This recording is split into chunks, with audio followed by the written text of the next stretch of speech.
The whole night prior, my family, my friends, we were all praying that, please let them be deaf to our sound and blind to our sight, and please let us escape this place.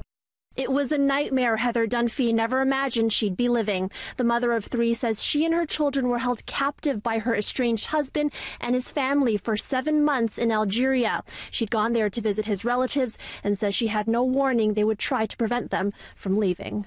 I never thought that this would happen to me, and I never thought that he could do something like that. Dunphy says she and the children were mostly confined to a small room barely big enough to fit them and were subject to physical, mental, and emotional abuse.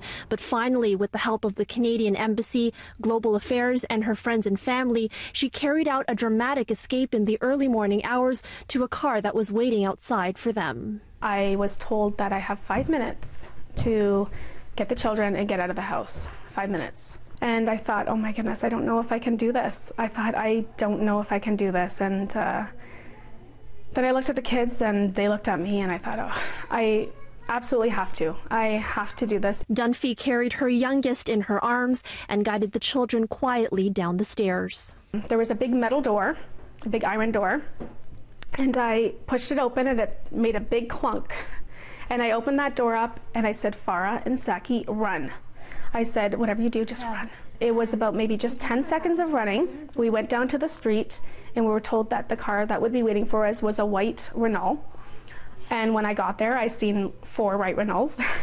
And I thought, oh my goodness, so they all had their lights off. And I thought, oh my goodness, which one is it? And suddenly across the street, somebody flicked their lights and it was a white Renault. But she wasn't in the clear yet. Her and her children were driven to a safe house until a flight home could be secured. Dunphy's friend April Marois had been sounding the alarm to the necessary agencies in Canada since she received a text from Dunphy in March stating that she was being held against her will. So it was an everyday kind of struggle over the last 7 months to kind of get to the fruition of finally seeing their faces at Toronto Pearson Airport, which was fantastic. I realize now that it took a lot of strength because of everyone telling me that, but at the time I didn't feel very strong because I think any mother would do what I did. I firmly believe that.